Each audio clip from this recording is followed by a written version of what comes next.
Alô? Ok?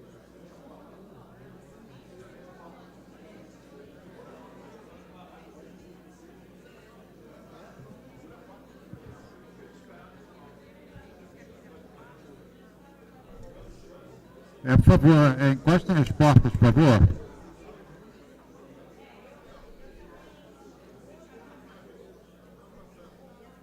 Encosta a porta, por favor.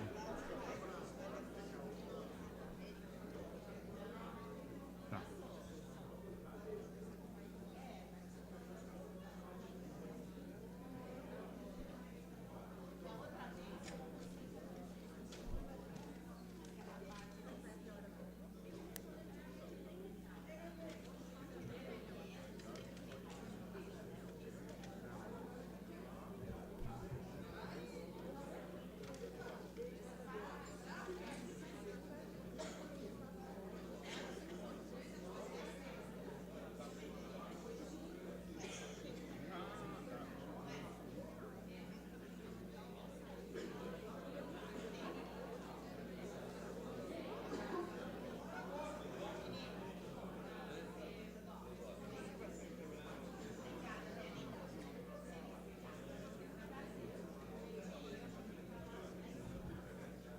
Bem, vamos iniciar os debates. Por favor, fechem as portas, por favor.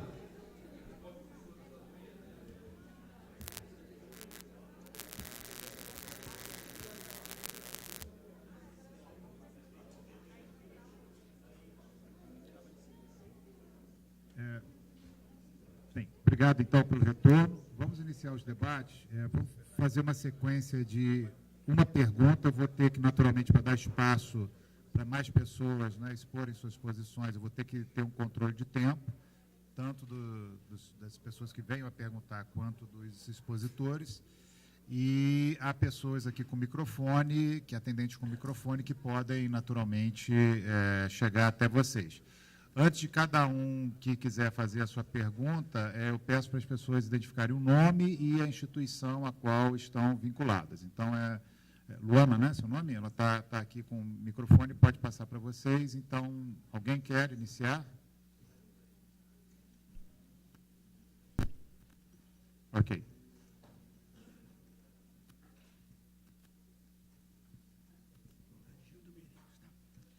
Bom dia a todos.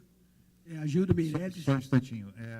Tem uma opção que eu acho melhor, as pessoas podem passar no cerimonial e pedir, claro que o senhor vai falar, e pedir para preencher a fichinha com o nome e a instituição a que pertence, que aí eu passo aqui na sequência, tá? Okay. Por favor. Pode iniciar. Eu queria parabenizar aí o evento, parabenizar a iniciativa, muito importante que haja uma participação, que todos possam contribuir.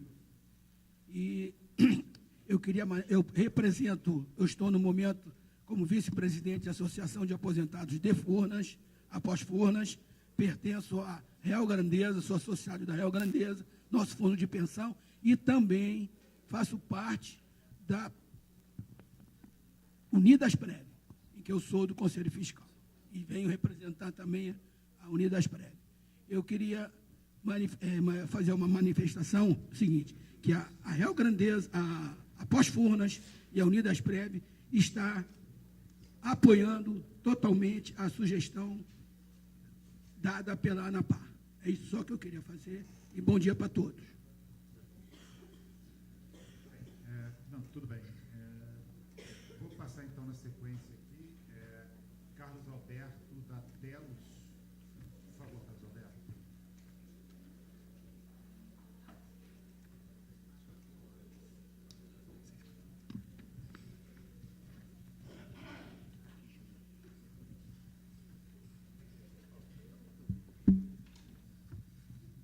Carlos Alberto, da Telos, está? Não? Tem.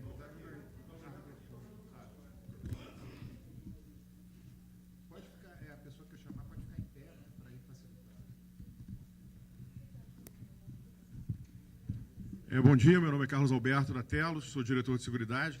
Parabenizar a oportunidade de abertura do espaço para a sociedade poder falar, e também um assunto que eu gosto muito de governança corporativa, e as palestras foram muito boas, e é um assunto que eu vou falar rapidamente sobre o assunto, e depois eu vou falar o ponto sobre o qual eu me inscrevi. Eu entendo que hoje a governança corporativa dos fundos de pensão ela está bem desenhada e tem uma estrutura muito forte. Eu acho que o ponto que falta é a manifestação dos atores. E, nesse caso, a manifestação que foi colocada aqui dos participantes e com relação ao poder deles nessa estrutura de governança corporativa. O ponto que eu tenho para falar, e eu até mandei por e-mail o assunto, é sobre o prazo de opção do tabela regressiva dos fundos de pensão. Essa é uma demanda que não é da entidade, essa demanda da entidade escuta muito dos participantes, porque hoje o prazo de, no máximo, 60 dias, né, que tem a Lei 11.053, está sendo um pouco inócua. Por que inócua?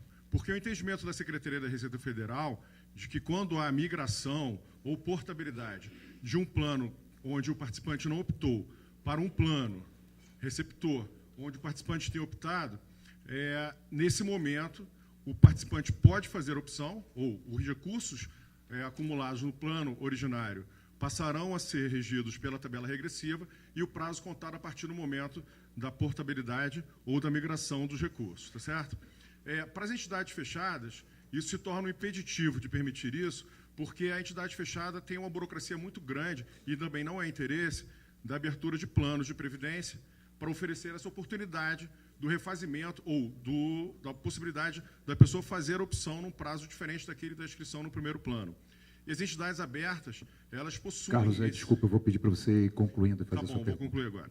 E as entidades abertas possuem essa habilidade ou essa oportunidade de abrir diversos planos e as pessoas poderem migrar e, dessa forma, modificar a tabela de imposto de renda. Então, meu pedido é só é permitir ou alterar a lei, né, buscar a alteração da lei, para que possa o prazo de opção ser a qualquer momento e o período da tabela contado de acumulação do prazo a partir do momento da opção. Tá certo? Esse é um pedido dos participantes, não meu, não da entidade. Tá? Perfeito. Obrigado.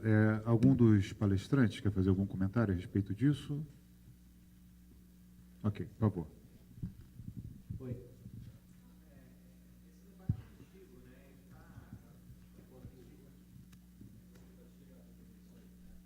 Oi.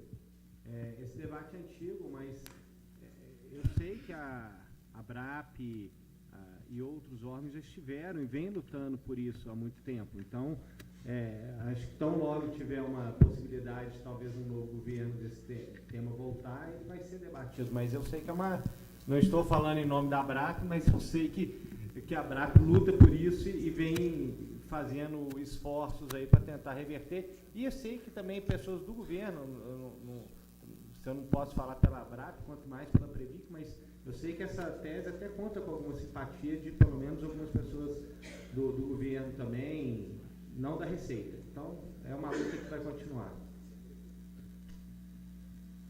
Ok. Bem, podemos passar, então, para a próxima pergunta? Sim. Augusto Miranda, FIDEF. Por favor, Augusto. Fique de pé, Augusto. Ok. Obrigado, Augusto. Obrigado pela oportunidade mais uma vez, doutor Marcelo. Saudando todos os presentes aqui. Nós encaminhamos, em nome da FIDEF, Associação Nacional Independente dos Representantes Eleitos de Fundo de Pensão, um rol de 10 propostas de governança, mais precisamente, visando sanear as deficiências, as lacunas legais que nós chegamos com os aspectos mais preocupantes e mais importantes de enforcement, de fairness, de equidade, levando em consideração a principiologia de que os fundos de pensão administram recursos de terceiros, que no caso são dos participantes, aposentados e empregados da ativa das suas entidades patrocinadas.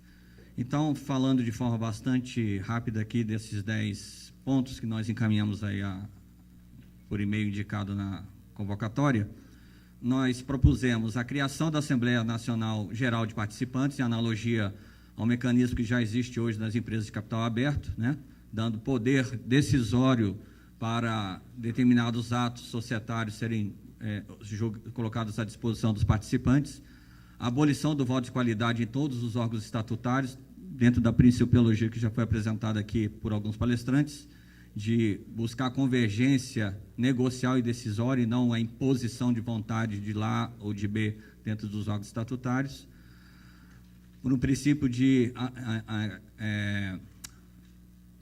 convergência decisória, nós também propusemos a exigência de vinculação prévia, um prazo mínimo sugerido de 10 anos para a designação ou eleição em cargo em órgão estatutário de fundo de pensão, ou seja, alinhamento de interesses, a composição paritária em todos os órgãos estatutários, com mecanismo de eleição para a definição dos representantes, participantes assistidos, ou seja, diretoria, conselho deliberativo fiscal, de forma paritariamente composta entre representantes patrocinadores e de aposentados e empregados da ativa. Definição de instância dentro das entidades de previdência que seja responsável pela zeladoria e avaliação de compliance. Augusto, desculpa, eu vou pedir para você ir concluindo. Sim. Compliance, governança, prevenção de conflitos de interesse e integridade, que é a demanda urgentíssima dentro de fundo de pensão. Instituições de padrões mínimos de transparência, que alcance pelo menos atos societários decisórios dentro dessas entidades. A instituição dos comitês de investimento, onde eles, porventura, não existam. A prevenção à ingerência política por meio de requisitos de compliance curricular. A precificação e divulgação das condições celebradas em operações financeiras, de investimento comerciais com patrocinadores, dado seu potencial conflito de interesse. E a revisão geral do decreto 4942, que é um instrumento de coerção que nós temos que ter maior poder de dissuasão de práticas condenáveis na gestão dos fundos de pensão. Muito obrigado. Obrigado. Só lembrando, ficou disponível um e-mail, né, ele mesmo, o Augusto, acabou de colocar, que as pessoas poderiam encaminhar, né, suas sugestões. Então, Paulo, houve, parece que mais de 60, entre 70, 60 e tantos, né? Cadê o Paulo? Não está aqui. 60 e quantas, Paulo? 63, né, sugestões, e isso daí fica registrado, então é importante, né, esse tipo de participação. Algum dos palestrantes quer fazer algum comentário sobre as observações? Podemos dar sequência? Ok. Fabiana Martins Fenay. Fabiana, por favor. Desculpa. Bom dia a todos e todas. Parabenizar aí pela iniciativa, parabenizar a todos que se dispuseram a estar aqui hoje para debater esse tema extremamente importante. Eu sou a Fabiana, diretora de Saúde e Previdência da FENAI, que é uma federação que congrega os trabalhadores da Caixa, ativos e aposentados, e faz, né, uma defesa aí, em especial dos participantes da FUNCEF.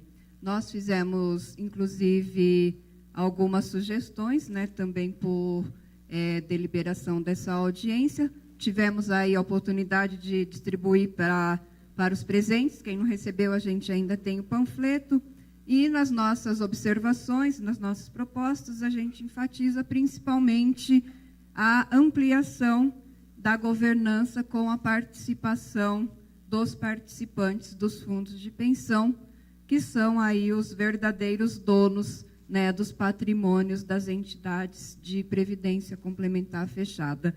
E dentre essas propostas, a gente traz, né, a discussão de decisão por maioria nos conselhos deliberativo e fiscal, acabando assim com uma prerrogativa do voto de Minerva, que desequilibra completamente o debate, né, da questão da paridade e das decisões nesses colegiados. A questão da paridade, né, nas gestões, em especial nas diretorias executivas, porque hoje a lei não prevê, e a gente sabe o quanto é importante também a gente ter os participantes na discussão da gestão executiva dos fundos de pensão. E os comitês gestores por planos de benefícios, porque hoje a gente tem o Conselho Deliberativo, tem o Conselho Fiscal, a diretoria executiva, que trata, né, de todos os aspectos dos planos, e a gente sabe que hoje os fundos se compõem de diversos planos, com CNPB diferenciados, com perfis de participantes diferenciados, com patrimônio diferenciado, e eu acho que temos que ter comitê gestor para discutir cada um desses planos de benefícios. Fabiana, conclui, e eu, só para concluir, queria que o professor Luiz Romero falasse um pouquinho mais do instrumento de assembleia, que a gente acha um instrumento extremamente importante. Hoje a FUNCEF tem um artigo 32 que trata de plebiscito e que, infelizmente, não é utilizado, e que a gente avalia que esse mecanismo, né, de participação ampla dos participantes é extremamente importante na governança dos fundos. Obrigada. Perfeito. Obrigado, Fabiana. Romero, por favor. Um rápido comentário, só para enfatizar, digamos assim, para provocar algumas linhas de pensamento. De fato, no meu modo de entender, há essa ausência, essa lacuna dessa instância que é muito importante dentro da governança. Agora, nós temos uma evolução na área tecnológica que nos ajuda muito, porque com toda essa evolução das comunicações, da tecnologia, há como você compor exatamente isso, compor com custos menores e com real participação, mesmo com dispersão espacial, da participação maior das pessoas dentro de determinadas discussões. É claro que não se pode levar para a Assembleia todos os assuntos, como também não é assim nas SAs. São determinados assuntos de grande relevância que mexem bastante com o futuro da entidade, que deveria ser pautado para esse tipo de fórum. Um outro ponto também importante, igualmente importante, é que essas pessoas têm que se preparar também para isso. Quer dizer, a participação, o direito à participação liga-se ao dever da preparação, da capacitação, para que essa participação seja realmente de qualidade e não apenas uma coisa numérica, um achismo ou qualquer outro gênero, né? Vale lembrar a encíclica de Paulo VI, o direito de buscar a verdade deve ligar-se ao dever de buscá-la em profundidade. Então, o direito de participação tem bônus e ônus. Ônus nesse sentido que a pessoa tem que realmente se preparar, se qualificar para poder participar. Ok, obrigado. Na sequência, Érica Borga. Isso, Érica Borga, USP. Érica, por favor, Érica.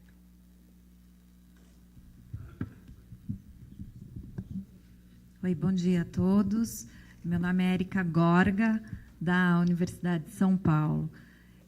Eu gostaria de parabenizar pela iniciativa de colocar assuntos tão relevantes para o futuro do Brasil em discussão.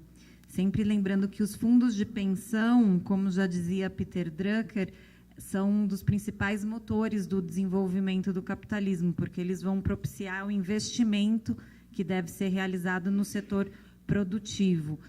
Então, quando a gente fala de governança, mas, na realidade, os dados e as operações de combate à corrupção no Brasil recentemente, né, só citando o número da Greenfield, de que cerca de 54 bilhões desses fundos estão sendo investigados por terem sido dissipados em esquemas de fraude e corrupção, eu acredito que a gente tenha muito ainda para aprimorar em termos de governança corporativa. Então, não classificaria, em hipótese nenhuma, como que a gente já conseguiu criar um sistema de governança sólido. Acho que o nosso sistema de governança ainda está aberto a alguns problemas que, nessa extensão, têm sido característicos somente aqui do Brasil.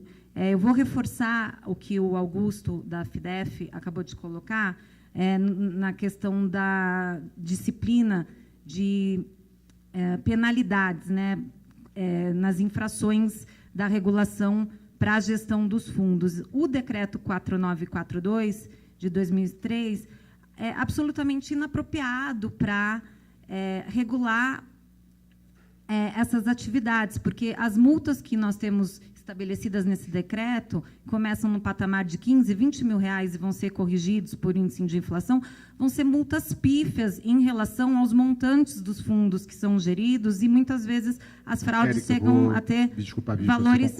Tá certo, milionários. Então, eu gostaria também de lembrar, só mais duas breves regras aqui. A Constituição Federal, artigo 202, parágrafo 1º, dispõe que os participantes do plano de previdência vão ter o pleno acesso às informações relativas à gestão. E, hoje em dia, nós não temos esse pleno acesso. Então, a nossa regulação não atende o mandamento constitucional. Quais que seriam duas breves sugestões que gostaria de fazer? Então, também disponibilizei os meus comentários via internet. Primeiro, a gente tem que pensar num sistema de disponibilização das atas dos 3 órgãos de administração para que os investidores participantes, os beneficiários, possam saber o que está sendo decidido nas esferas dos órgãos de administração. Por favor, concluindo. Memórias de cálculos atuariais que embasem as demonstrações financeiras do fundo e, por fim, uma regulação mais detalhada e rigorosa com a questão de prevenção de conflitos de interesse, tá? Para inibir aí uso de recursos dos beneficiários por patrocinadores em operações que podem ser classificadas muitas vezes como de risco de mercado ou, às vezes, até gestão temerária. Obrigado. Tá? Obrigada. Algum palestrante quer fazer algum comentário? Não? Ok. Então, vamos dar sequência. João Paulo, Fundação Celos. João Paulo, por favor.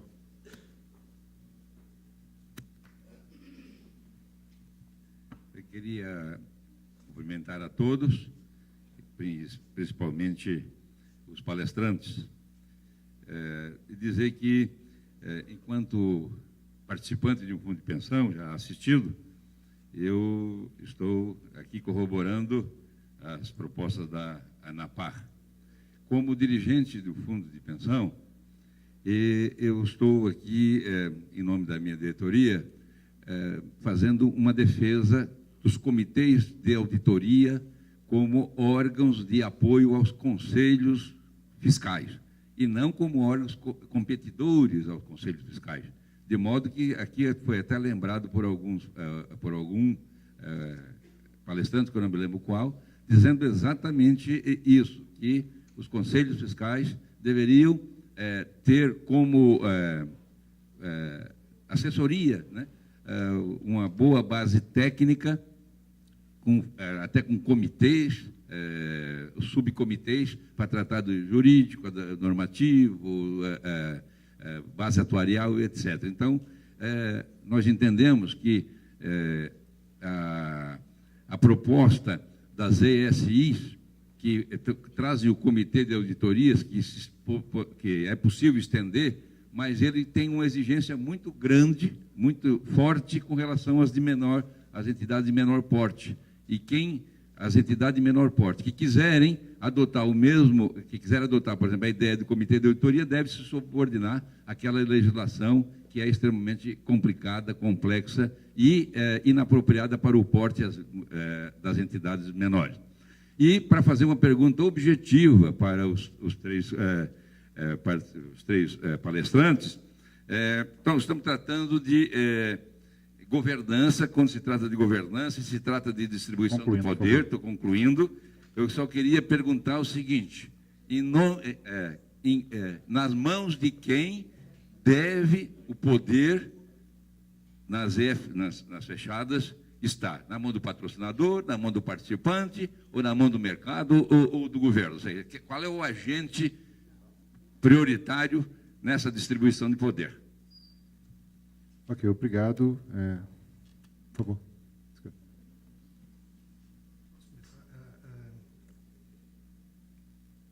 Acho que talvez eu precise retornar essa pergunta, quer dizer, o que é o poder aí nesse caso? Poder de quê? O que a gente está tratando exatamente? Me parece que, se a gente olhar a história dos próprios sistemas, das entidades de previdência, e eu tenho uma participação desde 98, vinculada a fundo de pensão, acompanhei toda a trajetória da LC 108, 109, etc. Sempre existiu um trauma desde a criação, desde as NTNs cambiais, lá do início da década de 90, existiu muito trauma de entidades patrocinadoras, principalmente via governo, usar o recurso de fundo de pensão. E o modelo foi muito acertado na 108 e na 109, de trazer uma maior fiscalização para dentro. Mas eu traria essa discussão para o momento atual. O que tem de político dentro do fundo de pensão? Eu não estou querendo ser inocente, por favor. Eu estou falando assim, a discussão no final do fundo de pensão, ele existe para dar melhor garantia para os beneficiários, ponto. Esse é o modelo. O que a gente vai o que tem que ser politizado ali dentro? Ou seja, eu acho que a discussão de poder deveria ser transferida, talvez, para algum outro fórum, e eu gostaria até de entender exatamente que poder a gente está falando, poder para escolher investimentos, isso é uma questão, me parece, técnica, poder para discutir o nível de risco, talvez, mas isso também me parece, as discussões me parecem hoje, a gente chegou no ponto, particularmente nos planos de natureza CD e CV, que são decisões de natureza técnica, eu não consigo ver mais razão para a gente politizar. Eu acho que essa instância, como a professora Érica aqui, fazendo uma referência, eu gosto muito dos teus textos, professora Érica Guarra, brilhantes em termos de governança, prazer em vê-la aqui pessoalmente, trouxe a questão da transparência, trazer mais informação para os participantes, para as próprias associações participantes se prepararem para isso. Eu não acredito que os participantes individualmente vão fazer esse controle, essa atuação. Como eu falei, repetindo, o problema do freerider, do carona, é muito grande. Quer dizer, eu, para ser ativo, a fiscalização ativa me custa muito, eu prefiro que o outro faça. Isso a gente vê nos condomínios, todas as experiências sociais. Então, eu defendo fortemente a importância da participação, da atuação, do fortalecimento das associações de participantes, mas eu acho que a gente precisaria começar a pensar no modelo de despolitização das discussões do fundo. Orientar o fundo para a essência, que é entender o melhor para o seu participante. Sim, problema sempre vão haver, mas aí a questão de governança entra exatamente nisso. E nós temos muitos aprendizados. Como fortalecer uma estrutura de governança disso? Ok? Então, dando sequência, Antônio Braulio, Anapar. Por favor, Antônio.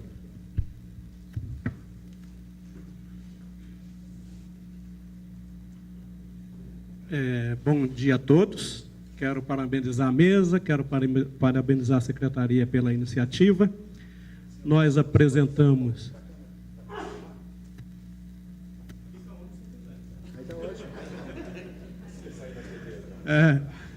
Quero agradecer a oportunidade de estar participando desse debate. Nós encaminhamos 13 propostas para esse fórum, todas elas no intuito de contribuir para o engrandecimento do sistema, e todas elas defendendo o princípio que a ANAPAR sempre pautou nas suas discussões, quais sejam paridade nas gestões, democratização dos poderes, o princípio da democratização das decisões. E quando eu falo aqui na questão da equidade do poder, eu estou me referindo à possibilidade e à necessidade de ter paridade também na diretoria executiva, porque as decisões também passam por ali, a paridade no Conselho Deliberativo, paridade no Conselho Fiscal, sem a excrescência do voto de qualidade, que a gente já está tardando aí essa decisão de excluir, paridade no CRPC, não justifica a composição hoje do CRPC e CNPC da forma que hoje está colocado, com o governo está com a maioria absoluta em todas as decisões, praticamente as decisões já virem prontas para os fóruns. Democratização nos comitês de decisão, que já foi pautado aqui, que é essa questão também das assembleias dos participantes. Profissionalização dos atores. Aqui nós estamos chamando a atenção da profissionalização dos dirigentes dos fundos de pensão, mas também dos órgãos de fiscalização. Não é mais admissível de que um fiscal de fundo de pensão não tenha qualquer tipo de experiência no ramo que ele está fiscalizando, porque se a gente pega as experiências em outros países, os fiscais têm que saber o que ele está fazendo, porque às vezes citam lá questões que nunca ouviu falar, nunca leu uma política de investimento, como é que ele vai fiscalizar os profissionais. E a gente está chamando a atenção por uma questão que nós pautamos como muito importante, que é a questão da certificação dos processos. A CNPC precisa colocar para os profissionais o que eles vão fiscalizar, ou quais as exigências, para não ficar dentro da subjetividade. Cada fiscal pode pautar por um tema que ele acha que não concorda numa análise de processo. Então, pautar o que vai ser fiscalizado, principalmente a segregação de funções. Mas eu também não posso deixar de responder uma provocação que foi feita aqui, na questão das fiscalizações da multa da 4942. Eu penso que quem acha uma multa de R$50 mil pequena está pensando que esse sistema só tem bandido. Porque trabalhador, para pagar R$50 mil de multa, todos eles vão para o cadinho. Porque nenhum trabalhador tem condição de pagar a multa que está sendo imposta, e quem defende isso está com a cabeça aí de corrupção. Muito obrigado. Ok. Alguém quer fazer algum comentário? Não? Então, Edevaldo, da Libertas e do IPCOM. Por favor, Edevaldo. Muito bom dia, senhoras e senhores. Secretário, parabéns pela audiência.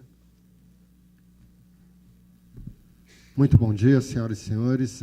Secretário, parabéns pela audiência. Um segundo momento, uma segunda reflexão. Estou hoje representando a Libertas, mas também o Instituto Brasileiro de Previdência Complementar e Saúde Suplementar. Mandamos as contribuições, achamos que é fundamental que os demais colegas tenham acesso, possam verificar ali parte do que o IPCOM traz como contribuições gerais, em linha muito do que aqui se falou. A governança pelo papel do órgão de supervisão, com mandato, com papel de agência, com até mesmo uma intercalação dos mandatos para que haja sempre continuidade, o mesmo se reprisando para os demais fóruns, seja para o CRPC, seja para o CNPC, e com um chamado que é muito além só do que o tamanho do papel que o Estado brasileiro tem nesses órgãos. É talvez o papel de representação do Estado. Quando nós vemos no CRPC, no CNPC, nós vemos várias visões de Estado sendo representadas por pessoas que estão, muitas vezes, colidindo ou não atuando em termos do próprio setor, seja por questões de necessidades fiscais do Estado, seja por necessidades das empresas que muitas vezes eles estão. Ainda na linha de representação, que para o CRPC e CNPC, os membros representantes, sejam dos participantes, sejam das instituidoras, sejam das empresas patrocinadoras, também possam ser votados entre seus pares. Temos 2.000 empresas que patrocinam planos, quando nós olhamos, nenhuma delas votou para ter lá o seu representante, seria de bom tom, daria até maior representatividade, criaria um formato, e com mandato, com um formato que desse ordenamento. Também nós queríamos discutir muito que muitas das questões que estão se falando é por um órgão de Estado que supervisiona com visões muito díspares.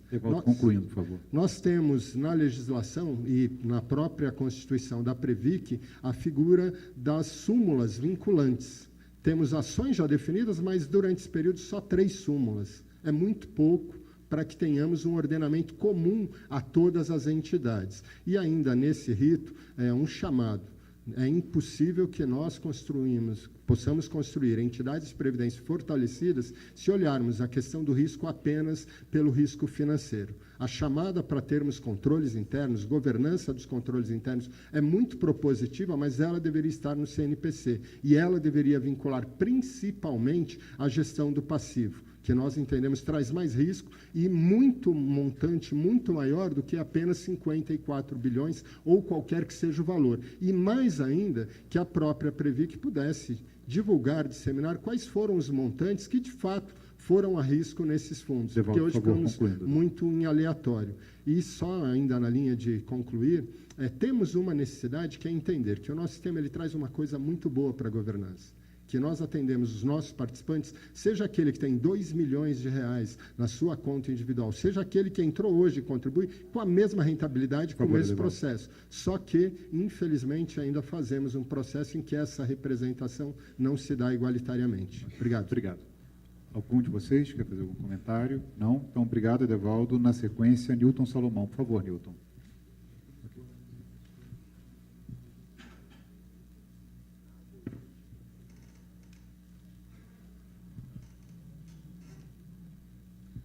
Bom dia a todos. Nilton Salomão, eu sou aposentado da FUNCEF, no Rio de Janeiro.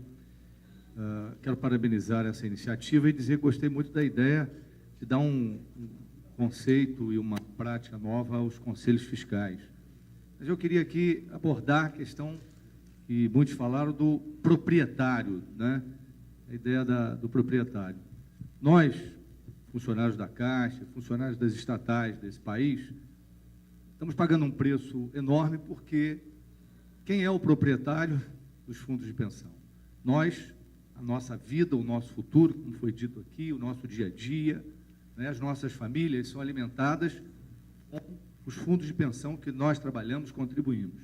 No entanto, o proprietário, que é o governo, né, entendeu de usar o nosso dinheiro, os recursos nossos, para a sua política de governo. E aí, as operações temerárias, não é? Todo esse conjunto que todos nós conhecemos, que nos leva hoje a equacionamentos que dificultam e até inviabilizam a vida de muitos. Então, o governo proprietário, se coloca o proprietário e utiliza o nosso recurso como política de governo.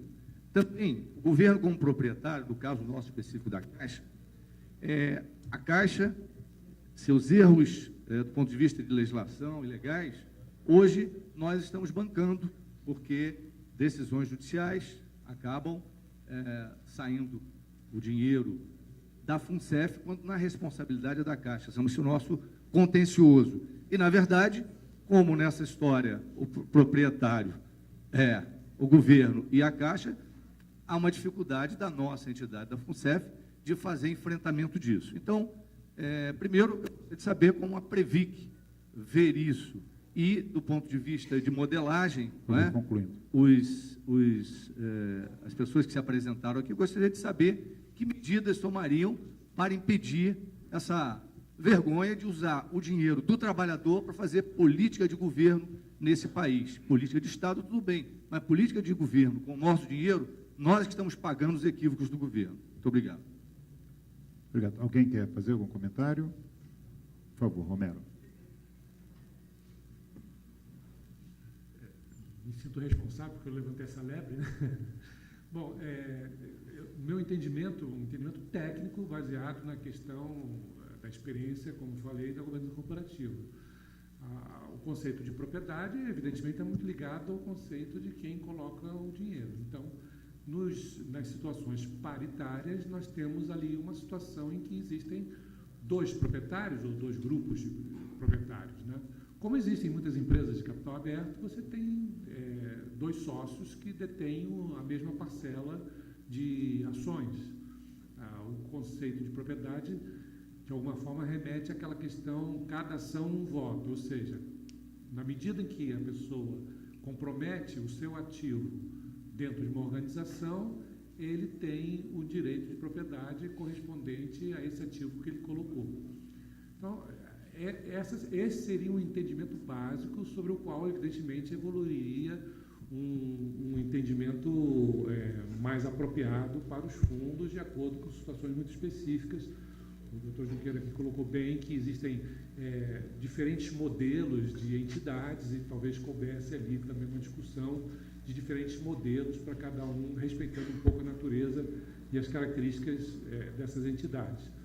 Mas eu só queria, completando o meu comentário, nós não podemos abrir mão de princípios.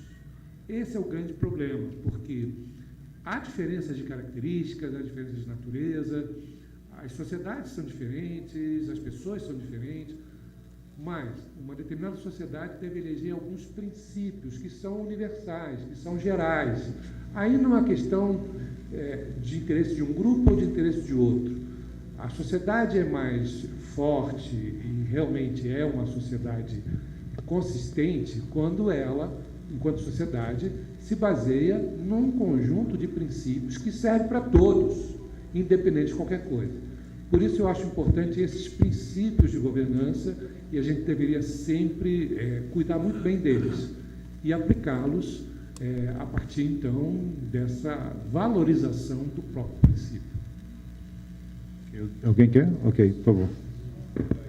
Na linha do que foi perguntado, eu realmente, vendo de fora, eu não acredito que houve, do ponto de vista... Não... Oi, melhorou? De política de governo.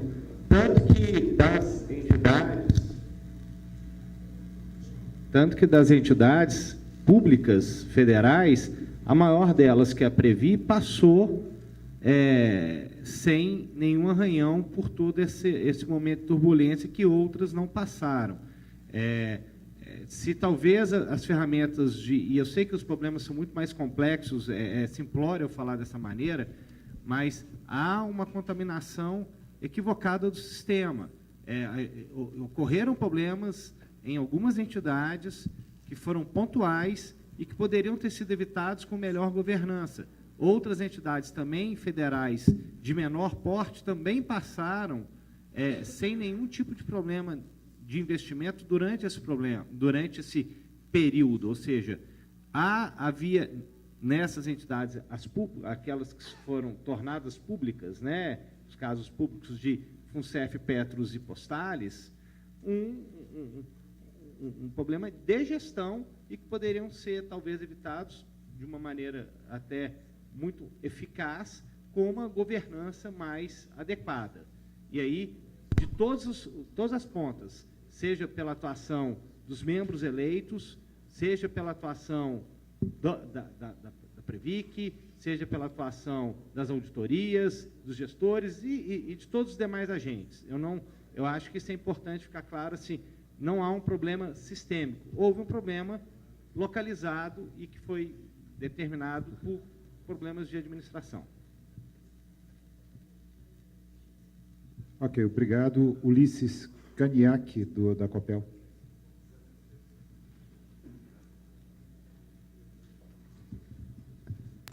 Bom dia, Ulisses, sou conselheiro fiscal da Fundação Copel, lá no Paraná. Em primeiro lugar, como muitos já falaram, parabenizar todos os participantes, todos os trabalhadores que estão aqui e acolheram essa iniciativa de fazer audiência pública e reforçar que ela está sendo feita num local emblemático, né, porque ainda é o prédio do Ministério do Trabalho, do qual não deveria ser desvinculada nunca a função de Previdência. A função de Previdência hoje está em outro ministério, mas ainda é um direito, é um benefício dos trabalhadores desse país. Então, é muito bom que seja feito aqui e que tenha tanta gente interessada em participar. Com relação a algo que já foi falado aqui bastante, das ingerências políticas e das dificuldades também relativas à assimetria de poder, citando o termo do Luiz Romero. Realmente, né, especialmente nas entidades que são vinculadas à Lei 108, existe essa ingerência, existem indicações políticas para cargos de direção das fundações, dos fundos de pensão. E esse tipo de coisa não tem, a Previc não tem nas suas atribuições coibir isso. Ela tem que verificar o que acontece em termos de gestão. E muitas vezes, algo que acontece lá dentro, que são ingerências políticas e que interferem na gestão, na governança,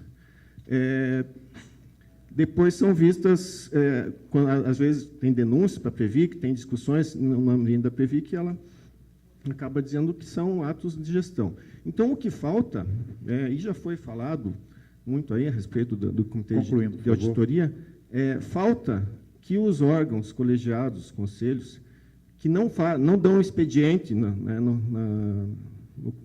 EFPC, tenham uma assessoria que seja específica deles.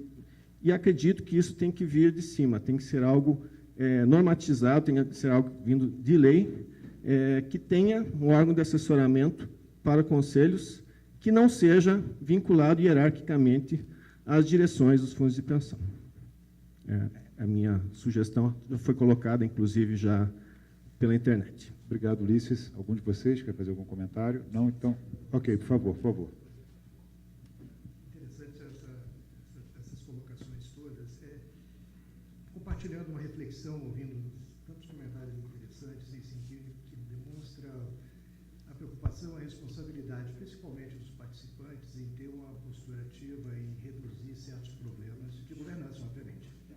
E aí, olhando aqui, o que está acontecendo? Na verdade, de alguma forma, esse movimento, talvez remontando novamente a NTN Cambial lá da Zélia, né, a gente começou a ter muita ingerência dos patrocinadores. E, de alguma forma, o que se buscou foi um equilíbrio de forças, uma ingerência política ou uma capacidade política dos participantes, dos empregados, beneficiários também na defesa dos seus planos. Eu estou trazendo aqui uma possibilidade, uma outra via, que é a despolitização do fundo. Ou seja, a discussão política deveria estar em outra instância, talvez nas associações que vão fazer aquele acompanhamento, em instâncias talvez externas. Os fundos, me parece, estão se tornando cada vez mais entidades que devem privilegiar questões técnicas, questões que a gente consiga mensurar, que a gente consiga avaliar, insisto na questão do CD, Então, nós estamos discutindo, me parece que duas questões talvez distintas. Uma é melhorar a capacidade política dos participantes de fazer frente a uma capacidade política dos patrocinadores, e aí o destino da atenção vai ser uma atenção, eu não sei até que ponto a gente consegue equilibrar isso, me parece que é uma trajetória de conflito permanente.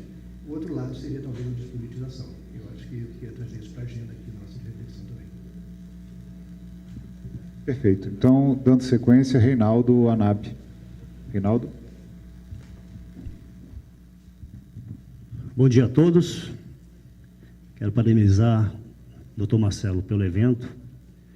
E, na verdade, a pergunta é para o senhor mesmo.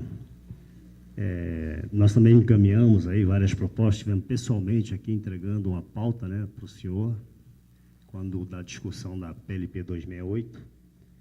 E queria fazer um breve histórico em relação aos planos de saúde. Nós participamos de uma audiência lá na Câmara a respeito dos planos de saúde, e várias entidades apresentaram sugestões para trazer uma melhoria para a questão dos planos de saúde.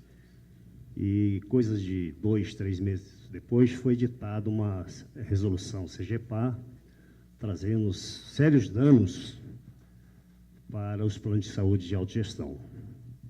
Aí, fazendo o link, doutor Marcelo, está em tramitação a PLP 268 na Câmara. E um dos focos, um dos temas principais desse 268 é exatamente sobre a governança nos fundos de pensões. A pergunta, doutor Marcelo, essa audiência pública, ela, com todas essas contribuições que estão sendo feitas pelas entidades representativas do funcionalismo, eu represento, desculpe, a ANAB, com mais de 100 mil associados dos funcionários do Banco do Brasil, e 50% são os donos da Previ.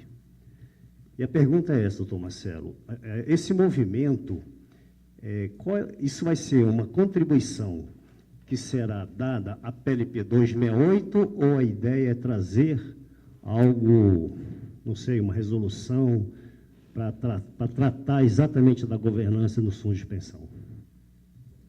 Bem, qual é a ideia aqui, Reinaldo? Não só dessa audiência, como também do conjunto, né? Teve a audiência passada, a gente está programando ter outra, e se houver espaço, haverá outras ainda, né?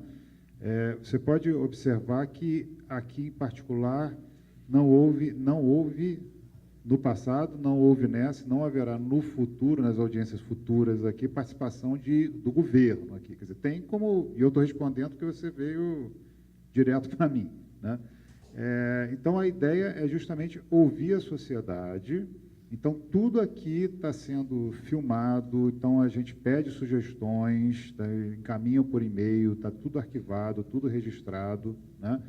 E o que acontece? Naturalmente que essas sugestões serão ouvidas, mas como você mesmo colocou, algumas alterações precisam de mudança legal, né? Então, depende não só daqui, depende do Congresso também. Outras, não é o caso aqui, até de alteração constitucional. Então, naturalmente que todas essas sugestões aqui, elas estão registradas, elas participam do debate. Então, na retomada de um debate acerca de estrutura de governança, de previdência complementar, naturalmente que isso daqui, tudo isso daqui vai ser registrado, né? Agora, o que vai ser efetivamente considerado ou não, aí é outra questão. Até porque, se a gente for ver, foram 63 propostas, se a gente for analisar na minúcia, né, cada uma delas, provavelmente vai ter até contradição entre elas. Então, são decisões que se passam e que se passam por órgãos, como a gente vive num ambiente democrático, vai passar pelo Congresso. Então, quer dizer, tem todo um processo. Agora, naturalmente, o objetivo aqui é isso mesmo. O governo não está se posicionando, não está se expondo, o governo está simplesmente ouvindo a sociedade.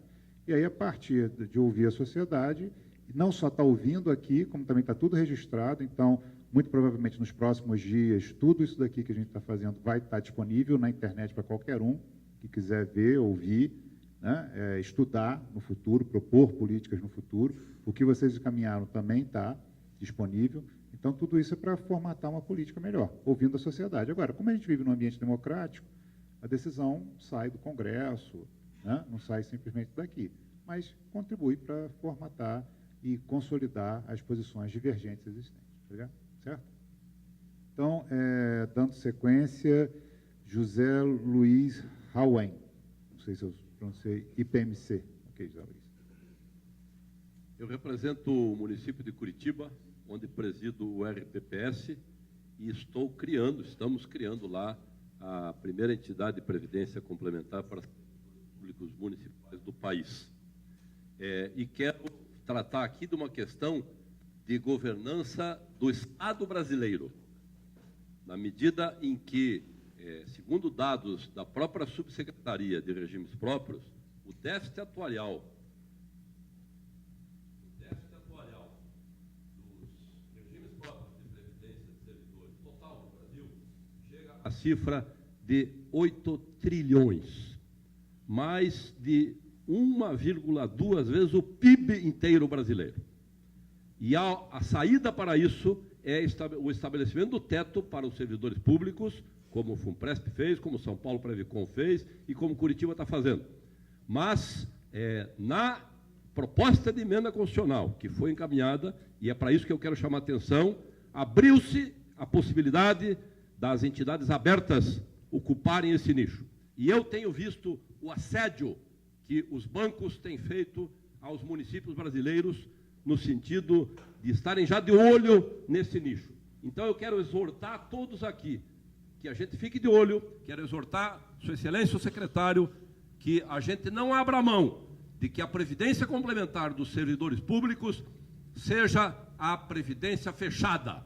Eu não tenho nada contra o lucro obtido honestamente, mas se eu puder botar essa rentabilidade no bolso dos servidores, eu acredito que isso é muito mais justo e muito mais razoável. Sob pena de nós cairmos no mesmo abismo que o povo chileno caiu quando há mais de 30 anos fez lá a sua reforma da Previdência e entregou para os bancos privados. Era só isso, muito obrigado. Alguém quer fazer algum comentário? Não? Dando sequência, Fernando Siqueira, da Petros. Fernando, por favor.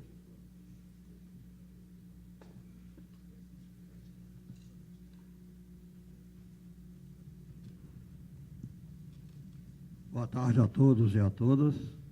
Queria parabenizar aí pelo evento e as excelentes palestras. Eu encaminhei algumas sugestões por e-mail e queria chamar a atenção de uma delas aqui, que ainda não foi mencionada, a sugestão da recriação do Ministério da Previdência Social. Porque, desde a instituição da DRU, o Ministério da Fazenda vem transformando o déficit, o superávit da Previdência em déficit, porque lança a mão das receitas que são destinadas a ela para pagamentos, outros, inclusive, aos bancos, deixando a Previdência em situação complicada. O outro ponto é a não unificação dos órgãos fiscalizadores, Previc, SUSEP, que o doutor Fábio brilhantemente já colocou. A aprovação do PLP 84, que também já foi falado aqui, que propõe a paridade sem voto de qualidade. Por exemplo, hoje nós temos, eu sou da Petros, a Petrobras tem uma dívida juridicamente reconhecida de 12 bilhões, não paga e manda no fundo absolutamente através do seu conselho deliberativo. Então, ela, como foi dito aqui, que os proprietários são quem coloca dinheiro, seria o patrocinador e o participante, o patrocinador não coloca o dinheiro e manda sozinha.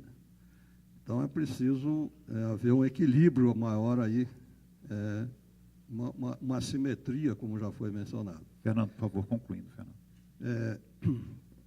Um fortalecimento, vou concluir, o fortalecimento do Conselho Fiscal, porque eu estou sentindo, inclusive aqui hoje, que há uma tendência em esvaziar os conselhos fiscais. Inclusive, já foi falado, os comitês de auditoria subordinados ao Conselho Deliberativo, ele esvazia a prerrogativa do Conselho Fiscal. Então, como já estourou o tempo, eu vou concluir fazendo a pergunta ao doutor Fábio. Quem é, afinal, o dono do fundo de pensão?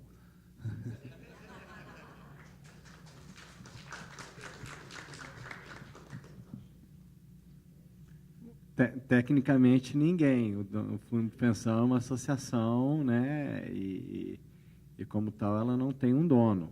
Mas não há dúvida de que o patrimônio da entidade, ou pelo menos uma parcela significativa dele, é um patrimônio de afetação que pertence aos participantes.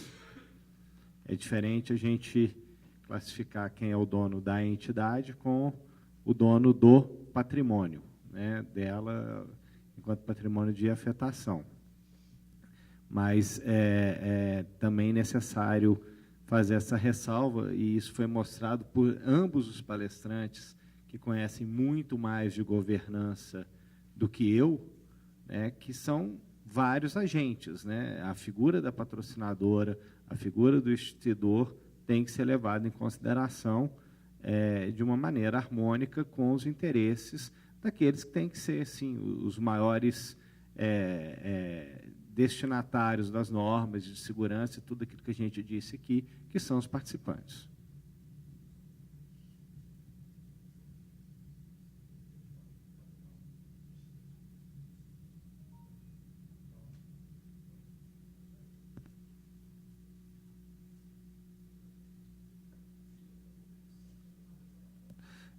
Dando sequência, Maria Auxiliadora, da Banesprev, da ANAPAR. Maria Auxiliadora, por favor. Okay.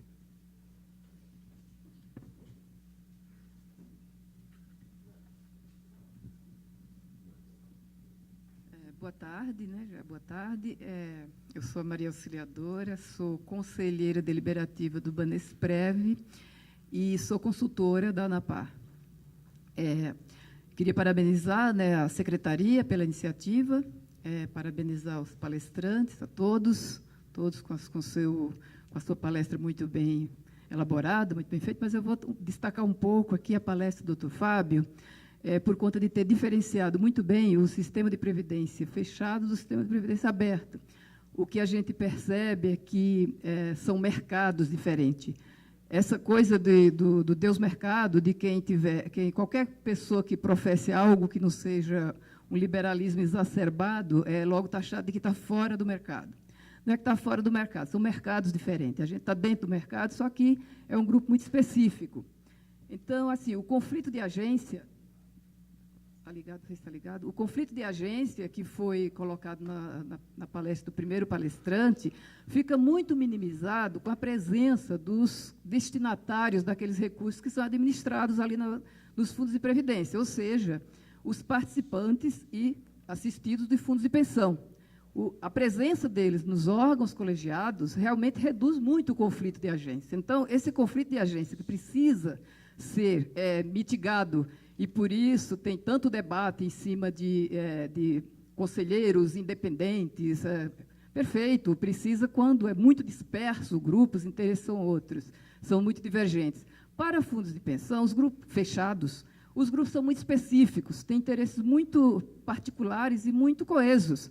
Então, assim, a presença deles nas instituições, nas instâncias de deliberação, e como professamos com paridade e sem voto de qualidade, reduz bastante, mitiga muito o conflito de interesse. O dono está lá, ou pelo menos o destinatário do recurso está lá. Uma outra coisa que eu queria colocar também é sobre a questão de assembleia. Eu sou de um fundo de pensão que tem assembleia de participante. E a assembleia, normalmente, costuma ser dos donos, né, do destinatário do recurso. Auxiliadora, por favor, concluindo. Pois não.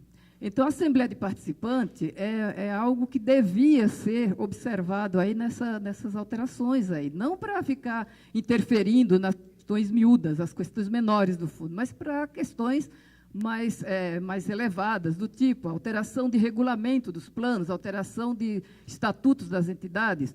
Nós estamos sofrendo uma pressão muito forte lá pelo nosso patrocinador para extinguir a Assembleia, porque a Assembleia incomoda. Para extinguir a Assembleia tem que mudar o Estatuto, e para mudar o Estatuto tem que passar na Assembleia.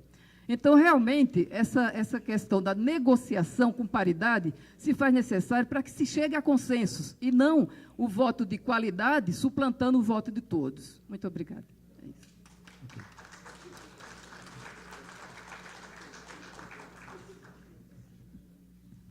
Só um ponto pegando essa linha, e são casos... Essa situação da Assembleia, eu conheço pelo menos mais um ou dois casos onde há uma determinação, houve uma determinação expressa da Previc para alteração estatutária, inclusive para retirar a Assembleia como órgão máximo da entidade, porque a Previc entende que a estrutura de governança está prevista na lei complementar, com o Conselho Deliberativo sendo o órgão máximo. Então, só para trazer isso para reflexão, não estou defendendo ou não, só para trazer que a questão é um pouco mais complexa, porque a gente tem a lei complementar e há um entendimento, que pode não ser mais um entendimento, porque às vezes o entendimento acaba mudando, né? Mas que por conta da lei complementar 109 e 108, eu não estou defendendo, só estou dizendo qual é uma posição que eu já vi, a posição da Previc nesse sentido de ter que alterar o Estatuto e retirar os poderes da Assembleia por uma questão de adequação a 109. Eu só queria fazer uma pequena colocação, me desculpe entrar Desculpa, novamente. tem uma ordem de sequência, as pessoas se Mas, inscreveram. assim, Ao final você coloca, porque tem outras pessoas que se inscreveram, É que a tá? nossa é a 109, não tem estrutura. Ok, mas tem outras pessoas que pediram a palavra aqui. Por favor, depois, Maria Auxiliadora, aí terminando, no final, sobrando tempo, eu passo para você. Jorge Fayad, presidente da Comissão de Previdência Complementar da OAB-DF. Por favor, Jorge. Boa tarde a todos, boa tarde à mesa. Gostaria de agradecer ao secretário de Previdência pela iniciativa, e eu vim aqui, em nome da OAB, informar e comunicar àqueles presentes que estiveram conosco dia 7 de fevereiro de 2017, numa audiência pública em que tratamos também de governança dos fundos de pensão, por ocasião da discussão do PLP 268, que nós apresentamos a ata em que fizemos o registro de toda a participação no evento e enviamos por e-mail à Secretaria. Bom, essa audiência pública, que foi tratada ali por ocasião da discussão do PLP 268, em que havia ali o temor em que seria aprovada a matéria em tramitação em regime de urgência regimental, nós promovemos essa audiência pública, contamos também com o apoio do Conselho Federal da OAB, na figura do seu presidente, Cláudio Lamáquia, e nós pudemos ali também extrair as mesmas discussões que pudemos aqui ter ouvido aqui neste evento. O que chama atenção, e inclusive não foi tratado neste momento, foi uma discussão em que foi trazida tanto pelos participantes e pelos representantes das fundações, dos fundos de pensão, que diz respeito ao porte das entidades, né, e o custo que é a governança para as entidades pequenas e médias, né? Houve uma preocupação muito grande, sobretudo dessas entidades, com o custo que pode implicar alterações no seu nível de governança. E aí eu faço a pergunta para o senhor secretário, o que se pensa a respeito das fundações pequenas, né, e médias, a respeito deste assunto? Obrigado.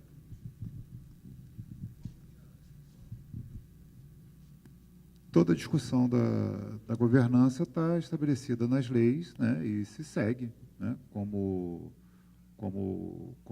estão nas leis, né? Então, quer dizer, aí tem as posições que estão, porque são seguir o que está na lei, não tem nada distinto disso.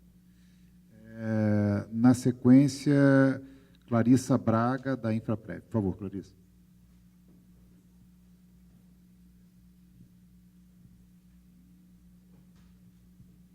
Fábio, tá ouvindo? Alô? Fábio, na verdade a pergunta é para você. Pegando um pouco o gancho da sua palestra, duas perguntas muito rápidas, se for possível. A primeira, quem faria a avaliação dos conselheiros, dado que a patrocinadora, no meu caso, e os participantes é que fazem essa indicação, então, não sei se a patrocinadora teria essas informações para fazer essa avaliação, e a diretoria também participar de uma avaliação poderia ser conflito de interesse. E o segundo, considerando o ponto que você falou dos fiscais não terem hoje um certificado, um entendimento de riscos e do investimento em si, que também faz parte da gestão, se a gente não está chegando num ponto de estar paralisando o sistema, porque a gente é autuado por tudo, até por investimento que dá certo. Eu queria ouvir um pouco o que você tem a dizer.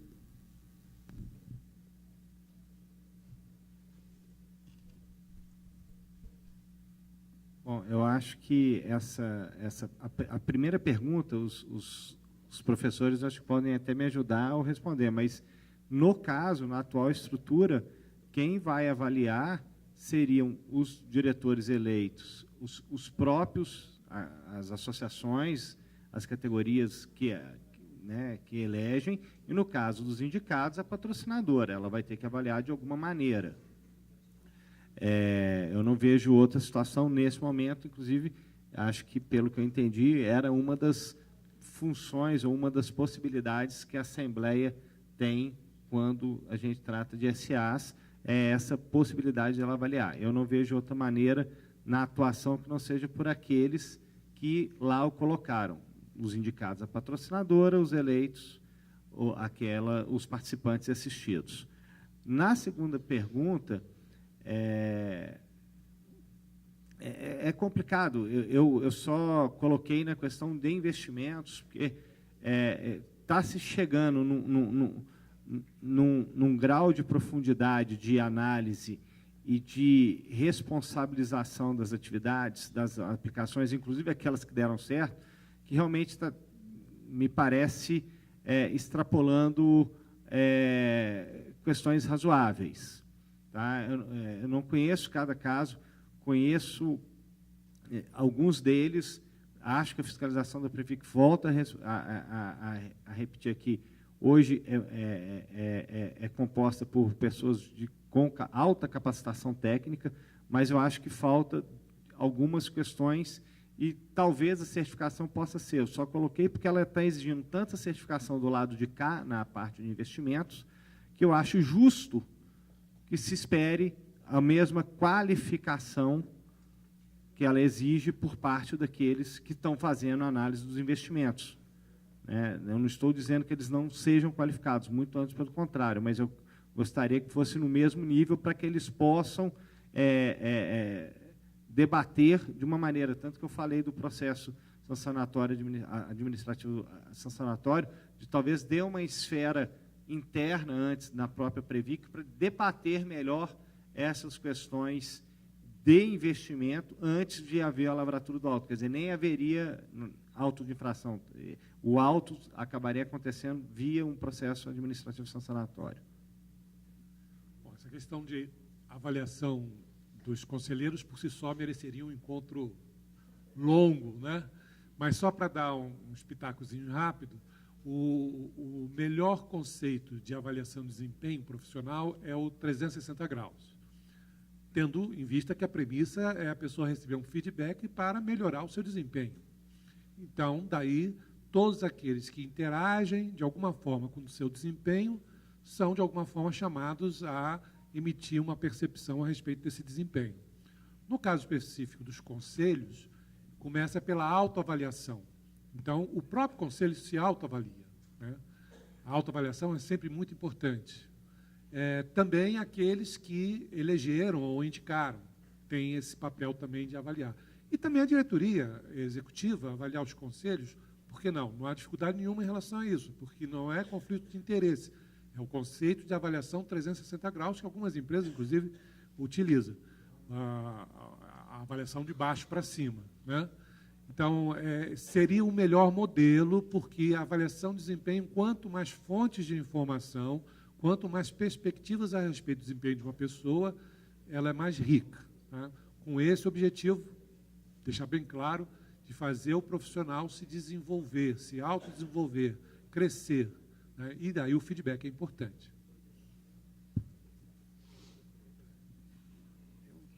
Adotar uma posição talvez um pouquinho mais rígida, doutor Romero. A ideia da avaliação de CA é mais uma das técnicas, uma das práticas de governança que se espalham no mundo inteiro. Se você olhar, tem um site do ECGI, European Corporate Governance Institute. Lá tem o site de governança, tem os códigos de governança de empresas, claro, do mundo inteiro. Praticamente todos os países estão com código de governança para as empresas, e isso permeou os diversos sistemas. Claro, fundos de pensão, a própria OECD está à frente, cooperativas e por aí vai. E a prática de avaliação do CA tem sido uma desses efeitos de alta penetração, de alta capilaridade, acontecendo em todos os modelos. O que está ocorrendo, talvez um problema, vindo aqui a perspectiva do Romero, é que você tem... A gente está trazendo, na discussão aqui hoje, está trazendo toda uma tensão política para dentro do Conselho, como é que um conselheiro pode avaliar o outro?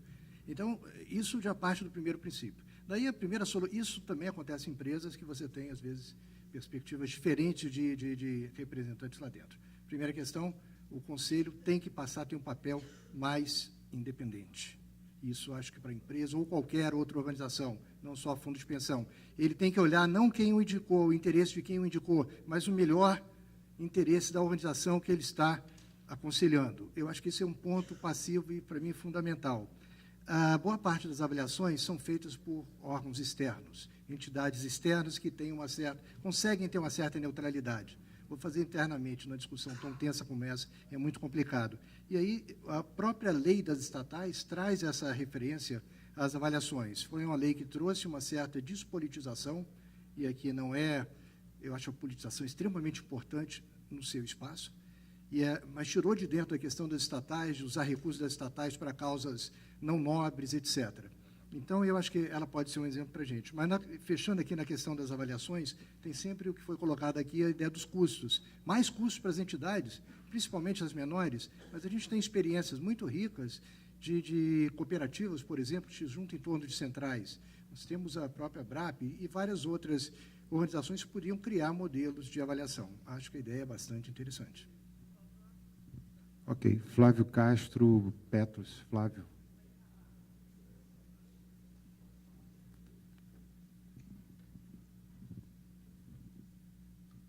Boa tarde a todos.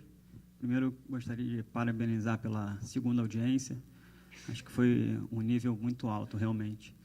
Eu queria aproveitar a presença dos palestrantes. Eles tocaram em alguns pontos que me chamaram a atenção. E eu entendo que a audiência de hoje até reforça um ambiente complexo de um fundo de pensão. E, considerando esse ambiente complexo e a gente sabendo que a gente precisa de características específicas para que a gestão do fundo de pensão funcione efetivamente, eu gostaria da opinião de vocês sobre a profissionalização tanto do Conselho Deliberativo quanto da diretoria executiva de um fundo de pensão, para que a gente tenha as características mais especializadas para levarem a gestão do fundo de pensão adiante.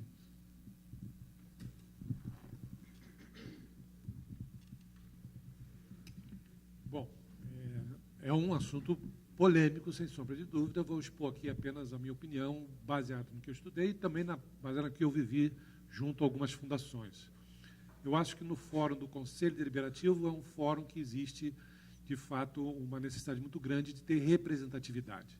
Então, do ponto de vista da habilidade, da competência, do conhecimento, tem que se privilegiar um pouco esse aspecto de representatividade, negociação.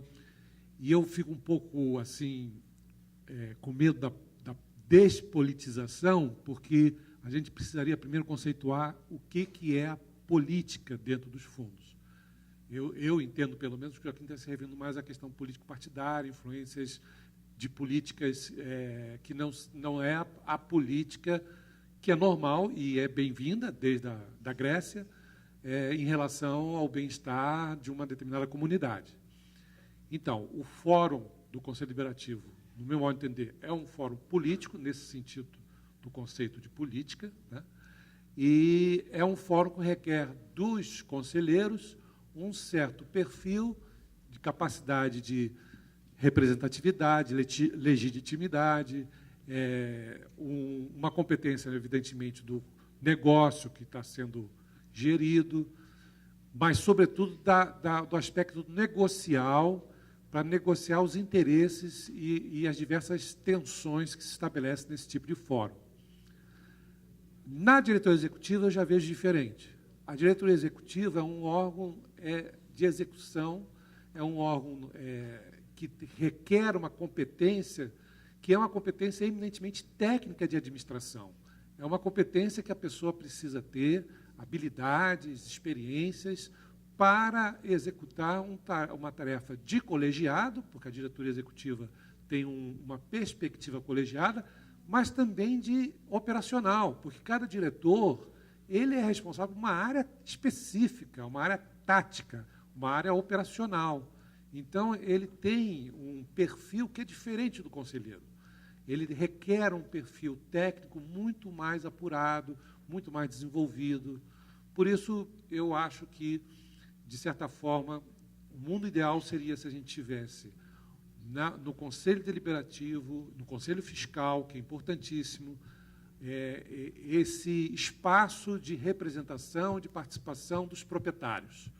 E na diretoria executiva nós tivéssemos o espaço dos técnicos, técnicos de alto nível, técnicos de administração, técnicos que vão poder executar melhor aquele trabalho ao qual ele é chamado. Isso, mais ou menos, é o que diz, grosso modo, as boas práticas. No mundo da sociedade anônima, quando você tem um diretor que é indicado por um grupo de controle, que, de certa forma, bypassa o conselho, isso nunca funciona muito bem. Então, não é um fenômeno que existe só nos fundos de pensão. Às vezes, em algumas empresas de capital aberto, isso também existe, quando os proprietários não se limitam só ao fórum do conselho ou dos conselhos e descem até o âmbito da diretoria executiva. A diretoria executiva deveria ser um órgão altamente técnico, altamente capacitado, altamente selecionado para executar da melhor maneira possível as políticas, diretrizes e as grandes decisões que são tomadas no Conselho e que são fiscalizadas pelo Conselho Fiscal. Né? Do meu modo de entender, esse seria o melhor tipo de modelagem.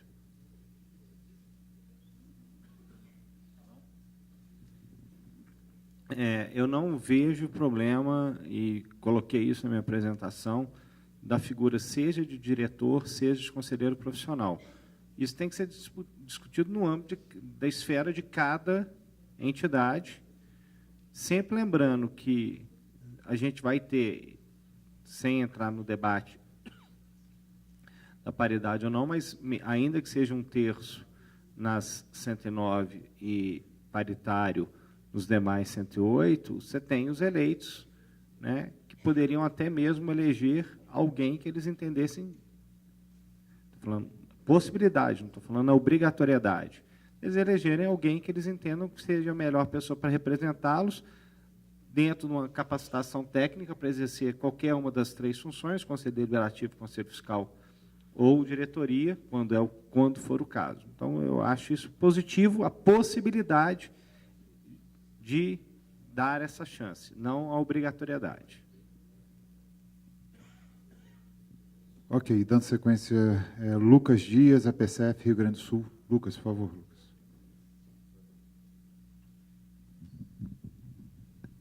Boa tarde. Inicialmente, parabéns pela iniciativa tomada com a audiência pública. Aqui, em nome da APCF, eu venho, basicamente, reforçar a nossa manifestação oportunamente enviada, dentre as 63 que foram enviadas. Também me alinho ao que a Fabiana colocou na linha da FENAI e, sobretudo, ao que o Braulio colocou na linha da ANAPAR. Mas, diante dos fatos, a nossa manifestação, logicamente, diz respeito à paridade nos órgãos de gestão e à maior participação da sociedade civil, também diz respeito à transparência, como a colega colocou aqui atrás, que é um dispositivo constitucional expresso, também expresso na Lei Complementar 109, mas um fato, e daí não só o único fato, mas o que a gente pode analisar é que a própria extinção do Ministério da Previdência. E nessa linha a gente começa a abordar os fatos que são a própria concentração da Previdência Complementar no Ministério da Fazenda, a aproximação com as entidades abertas, das entidades fechadas, as resoluções que se seguem do CNPC, tanto a possibilidade de retirada de patrocínio, a forma como ela foi regulamentada pela resolução, a própria resolução que trata da transferência da gestão dos planos. Eu pergunto aos 4 que compõem a mesa, que brilhantemente expuseram suas razões, em que fatos podem os participantes se alicerçar, se sustentar, para que a gente possa acreditar que há, de fato, um interesse em manutenção das entidades fechadas como órgãos de administração desse patrimônio previdenciário. Como meu espaço aqui é breve para a manifestação, eu gostaria dessa exposição também breve e clara dos 4 que compõem a mesa. Muito obrigado. Olha, o papel que eu vejo da Previdência Complementar fechada é fundamental. Quer dizer, tem que existir como uma forma de complementação das aposentadorias providas pelo regime de previdência social, não como substituição, mas como complementação. E há espaço para a previdência fechada e para a previdência aberta. Então, não tem, da parte daqui, nada contra. Pelo contrário, por parte daqui tem toda a perspectiva de procurar evoluir e ampliar o sistema de previdência complementar fechado. Eu acho que há espaço para ambas, né? Eu, da minha parte, falando agora como consumidor, né? Eu sou aposentado do Banco do Brasil, então eu tenho a Previ, evidentemente tenho o INSS e tenho também a aberta. Tenho também lá, faço lá meu depósito lá em PGBL e em VGBL também para melhorar um pouco aí e combater as incertezas aí do futuro, né? Agora, são produtos diferentes, né?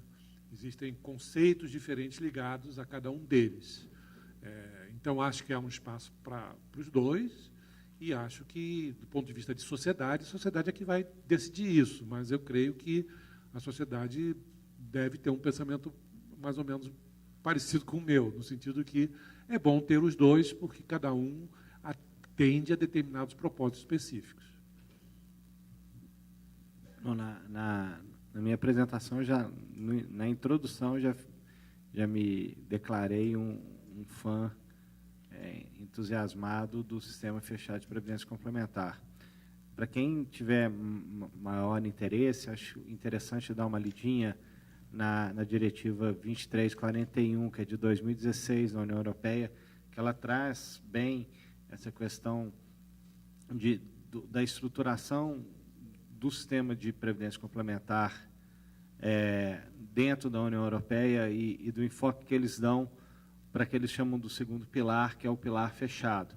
O que não impede a existência também do terceiro pilar, que é o pilar que seria o equivalente, não é exatamente a mesma coisa, ao que a gente tem aqui de sistema aberto. Tá? Mas são produtos diferentes, mas o BD também é um produto diferente de CD. Então, por isso que eu não vejo essa completa segregação. São produtos diferentes, têm coisas diferentes e tem coisas que são muito semelhantes. Um plano CD puro é semelhante a um plano de BGBL. Eu não tenho dúvida disso. Eu posso ter regulamentos mais próximos ou mais distintos. E é nesse ponto que eu acho que a gente precisa trabalhar para ter uma legislação que não favoreça o sistema aberto em detrimento ao sistema fechado. A possibilidade dos instituídos também nos aproxima do sistema aberto, então a gente tem que tomar muito cuidado, que é um plano CD puro, onde a pessoa vai lá, desde que ela tenha o vínculo, né? Então, quer dizer, a gente tem muita coisa ainda a trabalhar nessa área. A sua pergunta é muito interessante, porque traz a nossa reflexão seguinte. Olhando como participante, eu tenho os 3 planos também, Previdência Oficial, Aberta e Previ. Eu sou egresso da Previ também, com muita satisfação e orgulho, vários colegas aqui, enfim. E ainda estou na FGV Prev, diga-se de passagem. Então, Previdência, eu estou em todas, porque eu acho extremamente importante. E eu te pergunto, eu como participante, Eu olho para a rentabilidade do meu fundo aberto e meu fundo fechado. Não olho? É natural que a gente comece a comparar. Então, eu chamo a atenção porque, de forma geral, os participantes, ainda mais como foi colocado nos planos CD e CV, cada vez mais essa comparação vai ficar explícita. Nós temos uma preocupação muito grande na nossa governança, mais uma vez, em ser eficientes. Eu trago novamente a discussão para o ponto da eficiência. Porque, no final das contas, as organizações que sobrevivem são aquelas que conseguem entregar a maior satisfação, o melhor resultado para os seus interessados. Então, essa tem que ser a nossa preocupação. E a gente está criando um ambiente cada vez de mais comparação. O que tem um lado favorável, cria benchmarks, cria pressões para a gente, cria eficiência, pressão para a eficiência da gestão. É claro, eu acho que tem algumas questões que eu só queria trazer também aqui. As entidades abertas têm uma coisa muito diferente da gente nas fechadas, que é a política do chamado exit, ou saída. Ou seja, eu não gosto, saio. No plano fechado eu não faço isso. Eu tenho que acabar influenciando. Mas isso pode começar a gerar uma insatisfação, gerar uma pressão, se o meu resultado estiver melhor, etc. Então, achei oportuna a sua pergunta para trazer a nossa reflexão. Não vejo, não sou parte do governo, não tenho parte acompanhando a discussão da legislação, mas do ponto de vista da academia, do próprio Brasil, o que eu vejo é assim, essa pressão vai existir. Então, a gente tem que estar preocupado com qual modelo, como a gente melhorar o nosso modelo para trazer sempre mais eficiência. Vânia Lacerda, ANIPA. Vânia, por favor.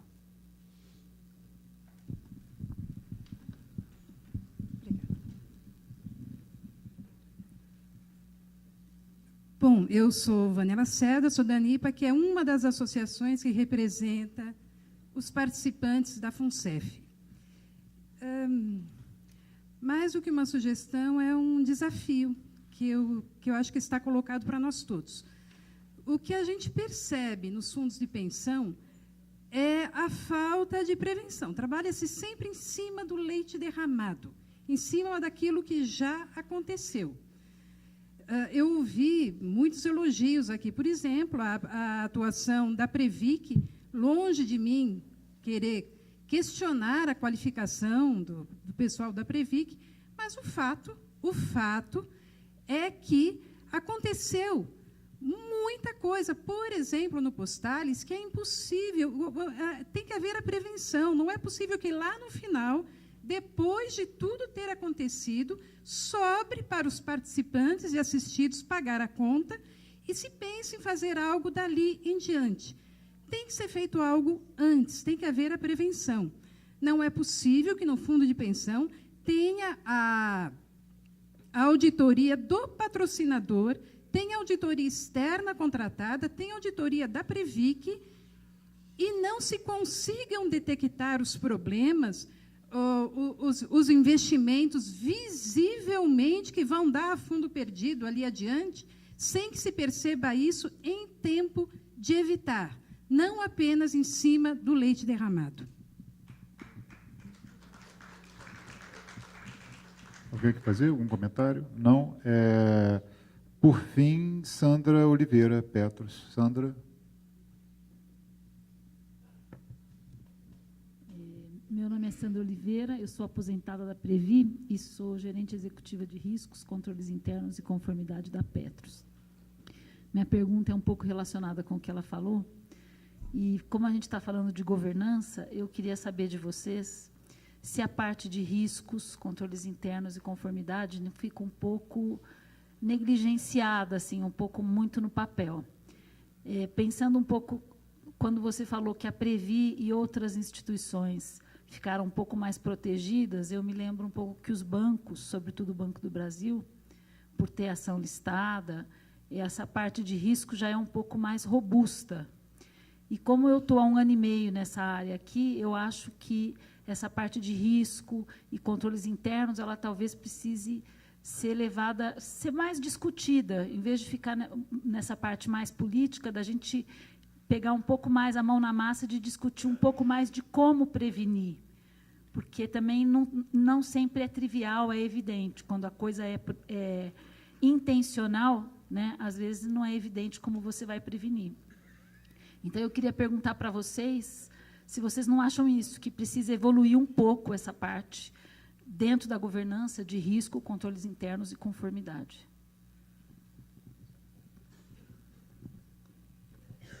Não, sem dúvida nenhuma tem que uma área fundamental, uma área importantíssima, né? Se eu fosse escolher 2 palavras para representar a essência de todo esse tema, seria decisão e controle. Você tem uma importância muito grande na decisão, mas tem que também dar uma equivalência de importância no controle. O controle é fundamental. E o controle abarca todo esse conjunto, esse aparato de risco, compliance, integridade e por aí vai. E eu aproveito essa pergunta para ligar a questão dos custos, fazendo também uma provocação, que o professor gosta de fazer provocação. Quando a gente olha as entidades pequenas, de pequeno porte, a gente tem que tomar um certo cuidado nessa argumentação dos custos. E eu vou usar um fato de conhecimento nacional que ocorreu recentemente no Rio de Janeiro. Me permitam relembrar o Dr. Bumbum. Ora, tem certos serviços que ou você tem condições técnicas de qualidade para oferecer ou não oferece. E essas condições técnicas de qualidade, elas têm um custo. Eu não posso usar o argumento do custo para abrir mão de uma qualidade mínima, de um conhecimento mínimo, de uma capacidade mínima daquela pessoa que está me prestando serviço. Eu acho que nenhum de nós, em sã consciência, talvez não levado um pouco pela vaidade, que às vezes leva, né? Mas em sã consciência ninguém vai fazer isso, ninguém vai se arriscar. Agora houve um outro caso lá no Rio, Pati Bumbum também, que é uma pessoa que aplicava lá o silicone com agulhas de veterinária. Ora, eu acho que quando a gente está falando de previdência, nós estamos falando de uma coisa muito séria. Você está vendendo um produto para alguém que só vai entregar esse produto daqui a 20, 30, 35 anos. Você tem que ter um mínimo de aparato, de qualidade, de fiscalização do Estado e das instituições. Isso tem um custo natural, não tem como não ter. É ilusão. É ilusão a gente querer direitos sem ter deveres. É ilusão a gente querer ter o bônus sem ter o ônus. Tem que ter um custeio. E como esse é um produto muito importante, muito sério, é a vida das pessoas, eu acho que é tão sério quanto uma intervenção cirúrgica, porque tem pessoas até que depois se matam por causa disso. Lá no Rio, eu peguei no outro dia um táxi para ir para o aeroporto, dirigido por um ex-piloto da Varig. Imagina a cabeça dessa pessoa, né? Porque ele ficou sem a aposentadoria dele. Então, é um produto muito importante, muito sério, é a vida das pessoas com quem nós lidamos. Tem que ter um custo mínimo. Se tem uma fundação que não tem condições de sustentar isso com qualidade, aí entra todo esse aparato de controle, de risco e tal, não tem como abrir as portas. Esse, pelo menos, é o meu pensamento.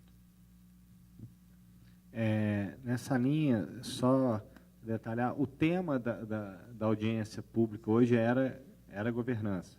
Então, por isso o foco na governança. Agora, sim, como o professor Ramiro falou, é impossível a gente tratar disso sem controle, sem compliance, sem diversas ferramentas que são utilizadas. E quando eu trouxe aqui o elogio à Previ e a diversas outras entidades, no caso 108, que passaram aí a margem desse turbilhão, eu não tenho dúvida que foi por conta das ferramentas de controles que eles tinham.